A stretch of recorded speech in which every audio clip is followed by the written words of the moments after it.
And so all the foundational building blocks that you and I have, because we have been educated in another part of the world, they don't have those building blocks to help them to build a system to make decisions. They make decisions without the proper tools to make a decision, if this makes sense. No, it It would does. take a second interview just to deep dive on that one.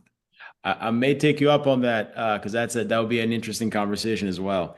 Um, Absolutely. I've spent years studying poverty, and you've spent years studying food systems. How much of poverty starts with food insecurity, whether it's in a different continent or in the United States or in Central America?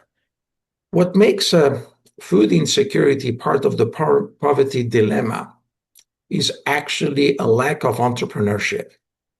But the lack of entrepreneurship is not something that can be inputted, that can be guilted, that people can be guilted with.